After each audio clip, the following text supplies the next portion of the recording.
InsyaAllah kita sambung perbincangan kita berdasarkan kitab Mawsu'ah min Akhlaqir Rasul sallallahu alaihi wasallam, tulisan Al-Syekh Mahmud Al-Misri. Pengertian ihsan. Assalamualaikum warahmatullahi wabarakatuh. Alhamdulillah wa bihi nasta'in. Wassalatu wassalamu ala Rasulillah wa ala alihi wa sahbihi wa tabi'ina bi ihsanin ila yaumiddin wa ba'. Rabbi shrah li sadri wa yassir li amri wahlul 'uqdatam min lisani yafqahu qawli. Rabbi yassir wa la tu'assir, Rabbi tammim bil khair, wa la hawla wa la quwwata illa billahil aliyil azim wa ba'. InsyaAllah kita sambung perbincangan kita berdasarkan kitab Mawsu'ah min Akhlaqir Rasul sallallahu alaihi wasallam, tulisan Al-Syekh Mahmud Al-Misri. Pengertian ihsan. Ihsan dari sudut bahasa adalah lawan kepada berbuat buruk. Ihsan dari sudut istilah maknanya ialah yang pertama, apabila berkaitan dengan iman dan Islam, maka ihsan bermakna pengawasan diri dan ketaatan yang baik. Sebagaimana pertanyaan malaikat Jibril alaihi salam tentang ihsan dalam satu hadis yang masyhur, hadis Bukhari Muslim, bila malaikat Jibril bertanya kepada Rasulullah berkenaan dengan ihsan, Nabi SAW menjawab, an ta'budallah ka'annaka tarahu, fa in lam takun tarahu fa innahu yarak. Ihsan maksudnya ialah kamu mengabdikan diri kepada Allah. Kamu beribadat kepada Allah seolah-olah kamu melihatnya. Jika kamu tidak mampu berbuat demikian, yakni melihatnya, maka ketahuilah bahawa sesungguhnya dia, yakni Allah, sentiasa melihatnya. Jadi perkataan ihsan yang pertama maksudnya berdasarkan hadis yang kita bacakan tadi, kita mengabdikan diri kepada Allah, taat kepada Allah seolah-olah kita melihatnya. Ataupun paling kurang kita merasakan Allah sentiasa melihat kita. Ini makna yang pertama. Makna yang kedua ialah ihsan ini maksudnya ialah kebaikan. Ihsan maksudnya kebaikan. Ihsan yang disebutkan oleh Rasulullah berdasarkan hadis yang kita baru baca tadi bermakna pengawasan dan berbuat baik. Oleh itu, orang yang sentiasa berasa diawasi oleh Allah, maka sudah tentu dia sentiasa memperbaiki amalannya. Itulah yang disebut oleh Allah, innallaha ya'muru bil adli wal ihsan. Ayat Quran yang biasa dibaca oleh khatib kita di khutbah yang kedua sebelum khutbah kedua ditamatkan berlabuh, biasanya imam akan baca ayat ni, innallaha ya'muru bil adli wal ihsan. Sesungguhnya Allah menyuruh berlaku adil dan berbuat baik. Allah juga memberi pahala yang sangat besar kepada orang yang melakukan ihsan, yang melakukan kebaikan. Di antaranya Allah Ta'ala menyebut, wa anfiqu fi sabilillah wa la tulqu bi aidikum ila tahlukah wa ahsinu innallaha yuhibbul muhsinin. Dan belanjakanlah harta bendamu di jalan Allah, dan jangan kamu sengaja mencapakkan diri kamu ke arah kebinasaan. Wa ahsinu, Allah Ta'ala sebut, dan hendaklah berbuat baik kerana Allah mencintai orang yang melakukan kebaikan. Justru itu kita lihat sahabat-sahabat Nabi, termasuklah ummahatul mu'minin, mereka bila membaca Al-Quran dan dibaca kepada mereka ayat-ayat Allah, keyakinan mereka dan amalan mereka sangat tinggi. Kita pernah baca dalam perbincangan kita tentang hadis berkenaan dengan bagaimana Aisyah radhiyallahu anha, isteri baginda, menginfakkan ataupun bersedekah dengan 3 biji tamar.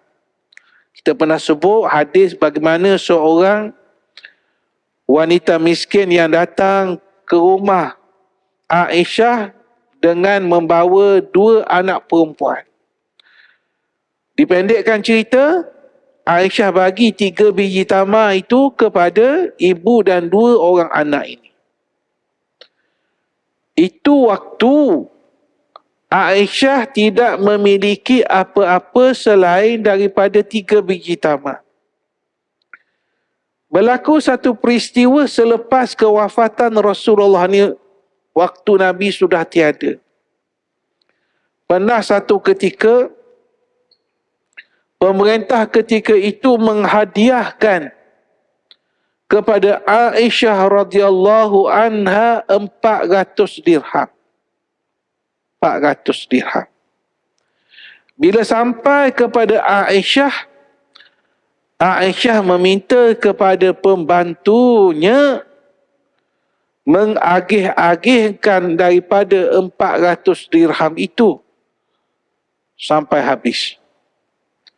Bila habis, pembantunya mengingatkan kepada Aisyah, ya Ummul Mukminin,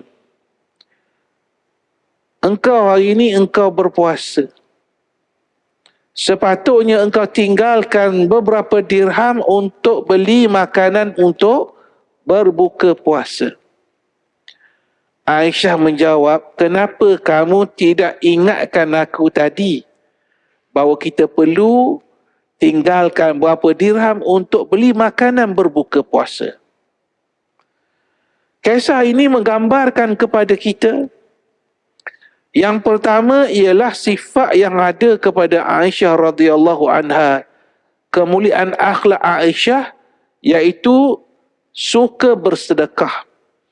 Yang kedua ialah Aisyah, isteri-isteri baginda, sahabat-sahabat baginda, orang yang mengikut perjuangan yang dibawa oleh Rasulullah, pedoman yang dibawa oleh Rasulullah. Mereka percaya dan mereka yakin sungguh bahawa infak kepada jalan Allah itu tidak akan membawa kemiskinan, tidak akan membawa kesusahan. Ini di antara ayat yang disebut oleh Allah, wa anfiqu fi sabilillah. Jangan kamu campakkan, dan hendaklah kamu infakkan harta kamu pada jalan Allah dan jangan campakkan diri kamu ke arah kebinasaan. Maksudnya bakhil itu, kedekut itu sebenarnya yang akan membawa kemusnahan kepada manusia. Jadi dalam ayat yang kita baca ni, 2 kali ihsan disebut. Yang pertama, wa ahsinu. Buatlah ihsan, buatlah baik. Yang kedua, innallaha yuhibbul muhsinin. Allah Ta'ala suka kepada orang yang berbuat ihsan, yang berbuat baik. Dan dalam surah Ar-Rahman, Allah Ta'ala menyebut, hal jazaa'ul ihsani illal ihsan. Di dalam surah Ar-Rahman. Bukankah tidak ada balasan amal yang baik, melainkan balasan yang baik juga. Itu hakikat yang Allah Ta'ala sebut, kebaikan akan dibalas dengan kebaikan. Kata pengarang kita, maksud daripada ayat tersebut ialah orang yang sentiasa melakukan kebaikan ketika di dunia akan dibalas dengan kebaikan juga ketika di akhirat kelak. Bahkan sebenarnya kebaikan yang dibuat oleh manusia itu Allah Ta'ala balas di dunia lagi dengan cara-cara yang tertentu yang kadang-kadang kita tidak tahu sebenarnya itu adalah pembalasan daripada Allah kerana kebaikan yang kita lakukan. Apakah perbezaan di antara kebaikan dan berbuat baik? Kadang-kadang Allah gunakan perkataan hasanah. Hasanah baiklah. Kadang-kadang Allah gunakan perkataan ihsan macam ayat yang kita bacakan tadi. Persoalan yang ditimbulkan oleh pengarang kita, Mahmud Al-Misri ni, ada ataupun tidak perbezaan antara hasanah, kita sebut kebaikan, dan juga al-ihsan, juga kita terjemahkan dengan kebaikan ataupun berbuat baik.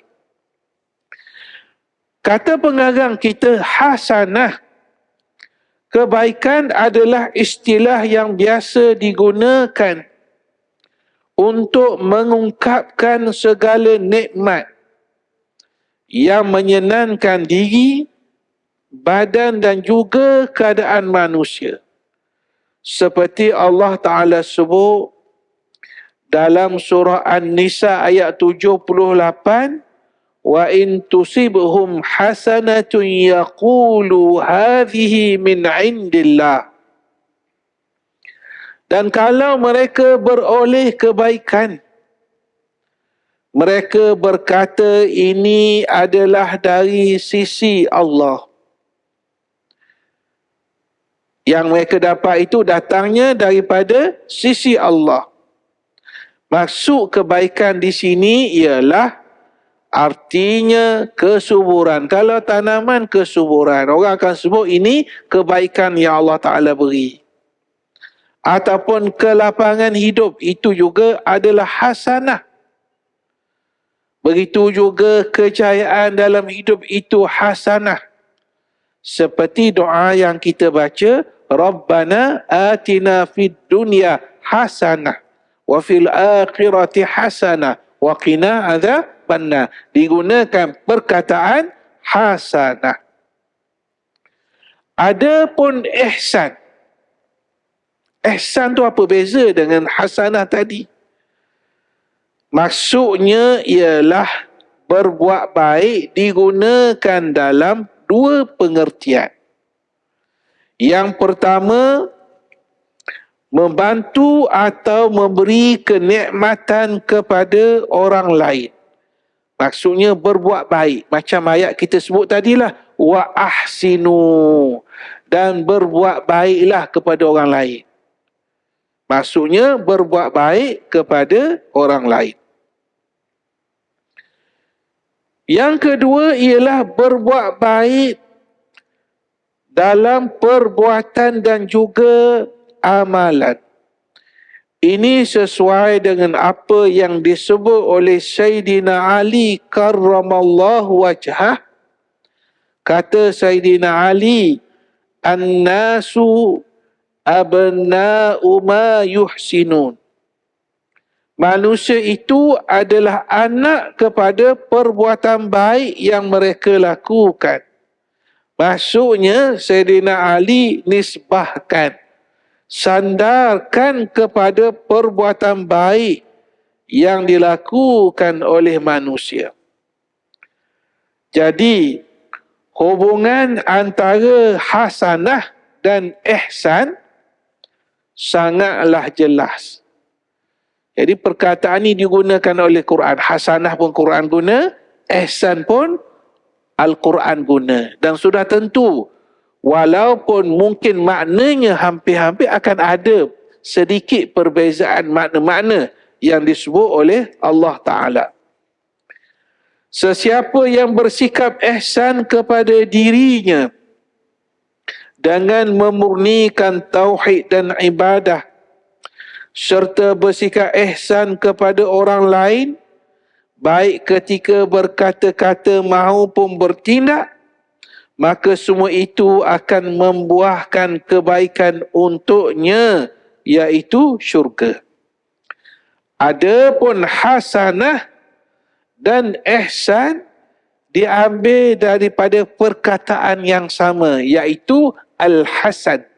Hasanah pun daripada hasan, ihsan pun daripada perkataan, ihsan pun daripada perkataan hasan, al-hasan, yang membuat seorang hamba berbahagia selama dia menghiasi dirinya, iaitu dengan ihsan baik di dunia maupun di akhirat. Persoalannya ialah, apakah yang disebut, yang dimaksudkan dengan tingkatan ihsan? Tingkatan ihsan itu terdiri daripada banyak tingkatan. Tingkatan yang paling mulia ialah apa yang berhubung dengan sifat Allah. Itu paling tinggi. Ihsan paling tinggi berdasarkan hadis yang kita baca tadilah, an ta'budallah ka'annaka tarahu fa illam takun tarahu fa innahu yaraka. Baik, selepas itu dia ada tingkatan yang kedua. Rendah sikit, apa dia? Iaitu mendekatkan diri ataupun taqarrub kepada Allah dengan melakukan amal-amal sunat. Setelah itu barulah tingkatan-tingkatan ihsan yang lain, seperti ihsan ketika berniat dan juga berbuat sesuatu. Salah satu ihsan yang paling rendah, sebagaimana yang dijelaskan dalam hadis sahih berikut. Ini menurut pengarang, dia kata ihsan yang paling basic, paling asas.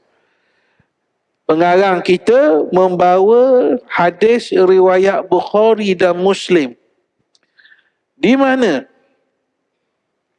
disebut dalam hadis ini, anna imra'atan baghiyan ra'at kalban yalhathu minal 'atash ya'kulu ath-thara fanaza'at khuffaha wa adlathu fi bi'rin wa naza'at fasaqadhu faghafarallahu laha, atau kama qala. Rawahu Bukhari dan Muslim. Pada satu ketika ada seorang wanita tidak baik, bahasa kasar terjemahnya pelacur, melihat seekor anjing sedang mencelurkan lidahnya kerana kehausan. Anjing itu memakan tanah basah. Lalu pelacur tadi membuka kasut dan memasukkannya ke dalam perigi untuk mengambil air. Kemudian dia menarik kasutnya semula dan memberi minum anjing tersebut. Maka dengan perbuatan yang baik itu Allah mengampunkan dosanya.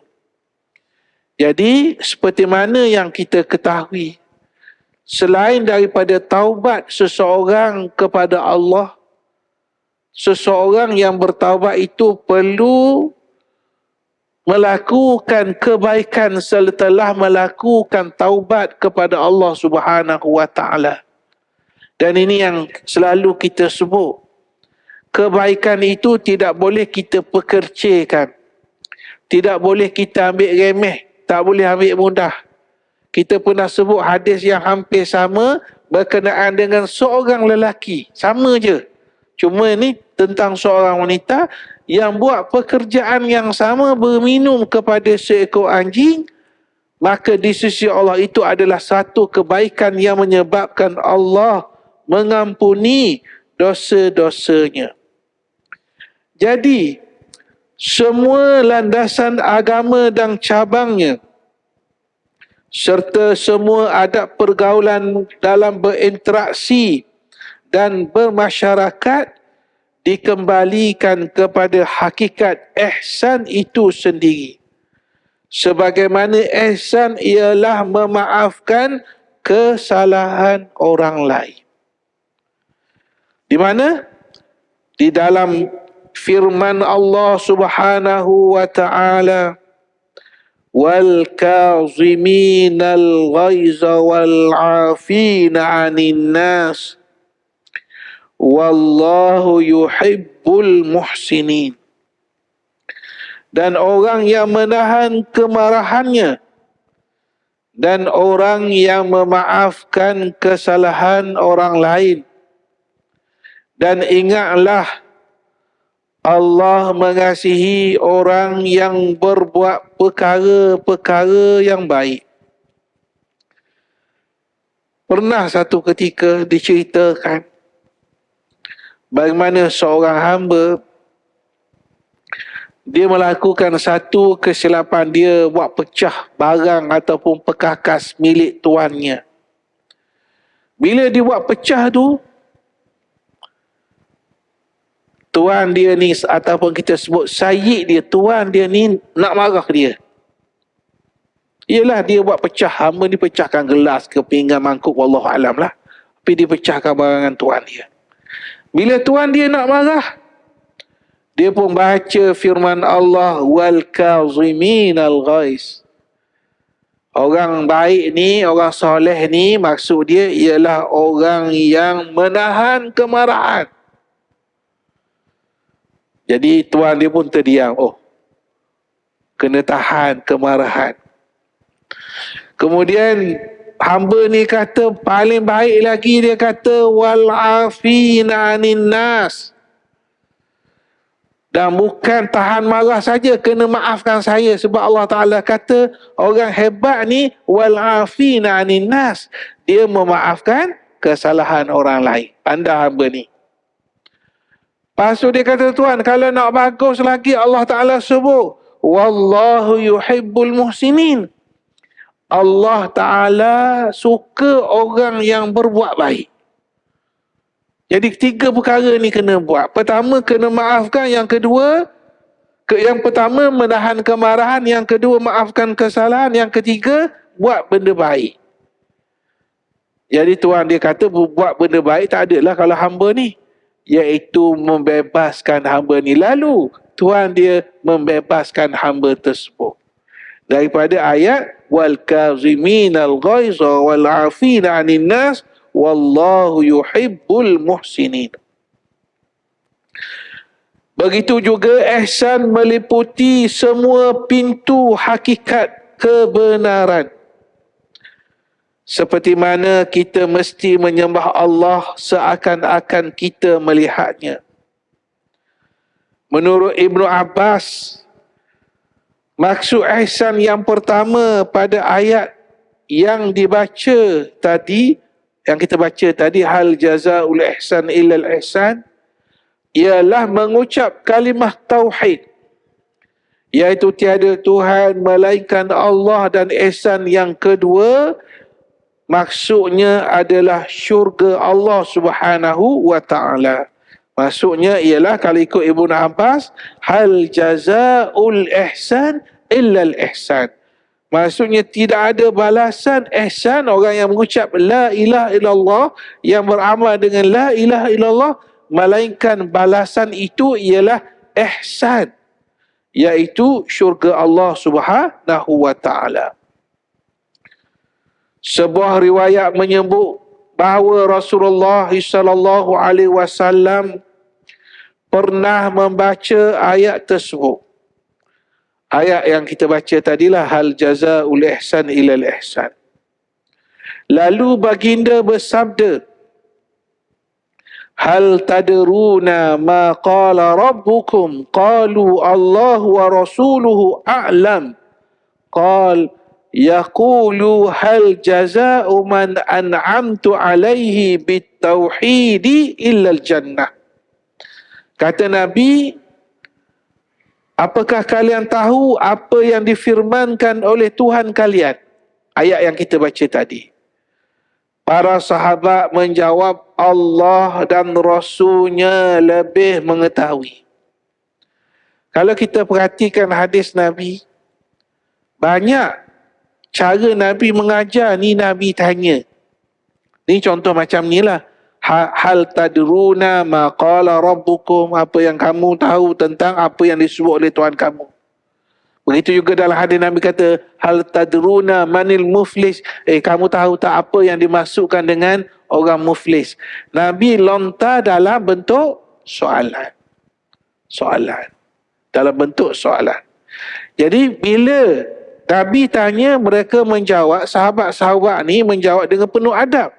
Kata mereka, Allah wa rasuluhu a'lam. Allah dan Rasulnya lebih mengetahui. Nabi kata, apa yang dimaksudkan pada ayat yang dibaca itu? Apakah ada balasan lain bagi orang yang telah aku beri nikmat kepadanya dengan nikmat tauhid selain daripada balasan syurga? Selain daripada balasan syurga. Dan ihsan ini juga dikaitkan dengan diri kita sendiri. Jika orang bertanya, bagaimanakah seseorang bersikap ihsan kepada dirinya sendiri? Apa maksud berbuat baik kepada dirinya sendiri? Jawapannya ialah bila seseorang hamba mampu mengendali dan mengarahkan dirinya untuk taat kepada Allah serta mengikuti jejak Rasulullah sallallahu alaihi wasallam, maka dia telah berbuat ihsan kepada dirinya sendiri sesuai dengan firman Allah, wa nafsin wa ma sawwaha fa'alhamaha fujuraha wa taqwaha qad aflaha man zakkaha wa qad khaba man dassaha. Demi diri manusia dan juga yang menyempurnakan kejadiannya serta mengilhamkannya jalan yang membawanya kepada kejahatan dan ketakwaan. Sesungguhnya berjayalah orang yang menjadikan dirinya yang sedia bersih bertambah-tambah bersih. Jiwa dia, hati dia bersih. Dan sesungguhnya hampalah orang yang menjadikan dirinya susuk dan terbenam kebersihannya dengan sebab kekotoran maksiat. Dan ini juga yang Allah Ta'ala sebut, in ahsantum li anfusikum. Kata Allah dalam surah Al-Isra, jika kamu berbuat kebaikan, maka faedahnya untuk kamu juga. Sesiapa pun yang sentiasa menjaga dan mencegah dirinya daripada perbuatan maksiat serta berusaha menuju ketaatan, maka dia benar-benar telah berbuat ihsan kepada dirinya sendiri. Sesungguhnya dia telah mendekat sedikit demi sedikit kepada syurga yang terdapat kenikmatan yang belum dilihat oleh mata, didengar oleh telinga dan terlintas di dalam hati. Ihsan kepada diri sendiri. Ihsan yang seterusnya ialah ihsan kepada kedua ibu bapa. Kedua ibu bapa. Maksudnya, kita berbuat baik kepada kedua ibu bapa kita. Sebab Allah gunakan perkataan ihsan. Allah Ta'ala tak gunakan perkataan lain. Allah Ta'ala gunakan perkataan ihsan. Banyak ayat. Kita ambil salah satunya dalam surah An-Nisa. Wa'budullaha wa la tusyriku bihi syai'a wa bil walidaini ihsana. Dan sembahlah Allah dan jangan kamu sekutukan dia dengan sesuatu. Dan berbuat baiklah kepada kedua ibu bapa. Ihsana, digunakan perkataan ihsan. Abdullah bin Amr ibn al-As meriwayatkan seorang lelaki menghadap Rasulullah sallallahu alaihi wasallam. Lalu berkata, Ubayyuka 'alal hijrati wal jihadi wa abtaghil ajra minallahi. Qal, fahal min walidayka ahadun hayy? Qala na'am bal kilahuma. Qal, tabtaghi al ajra minallah? Qala na'am. Qala irji' ila walidayka fa ahsin suhbatahuma. Maksudnya, Abdullah bin Amr meriwayatkan seorang lelaki menghadap Nabi dan dia berkata, lelaki ini berkata, tak sebut nama siapa lelaki ini, seorang lelaki.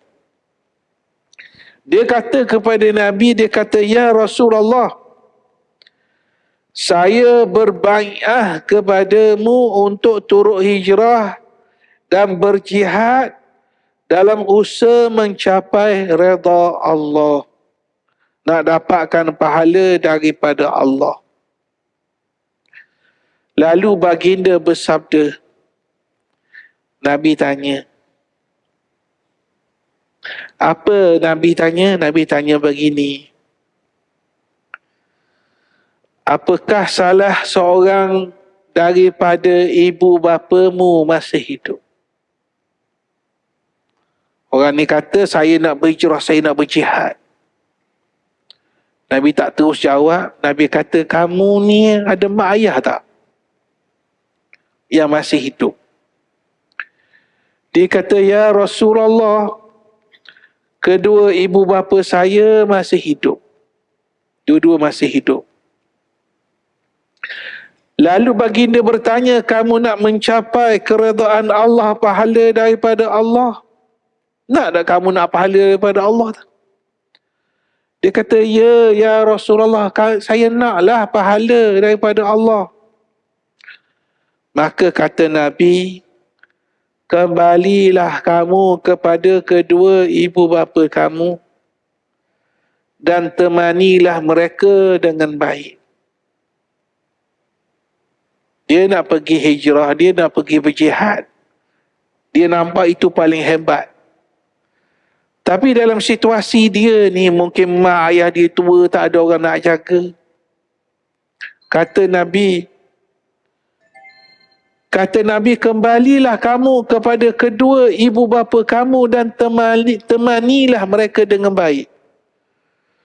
Ini nak menggambarkan bahawa maratibul amal, perbuatan-perbuatan baik, keutamaan amalan ni dia tak sama antara kita. Tak sama. Situasi tak sama. Betul lah kalau amalan wajib, sembahyang, puasa itu samalah, itu tak ada masalah. Tapi perkara-perkara lain, perkara-perkara lain. Contohnya, katalah orang itu nak pergi bermusafir satu tempat. Dia nak berjuang satu tempat, dia kata dia nak pergi 7 hari, 8 hari. Sebab dia nak buat bantuan kepada orang tertentu sebagai contoh saja. Sedangkan pada masa yang sama dia kena fikir macam mana dia nak tinggalkan mak ayah dia yang sedang turun. Jadi dalam situasi itu mesti ada amal yang lebih baik. Mungkin amal yang lebih baik tak perlulah dia pergi keluar sampai 7 hari, 8 hari untuk menyampaikan bantuan dan sebagainya, nak tolong orang. Lebih baik berbakti kepada kedua ibu bapa. Tapi boleh beri sumbangan dalam bentuk lebihlah orang lain hantar. Begitu maksudnya.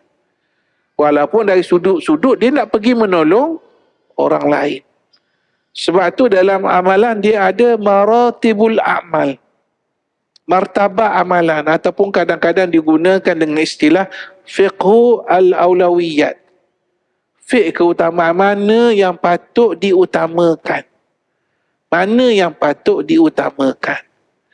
Ini perkara-perkara yang harus kita fahami dengan sebaik mungkin.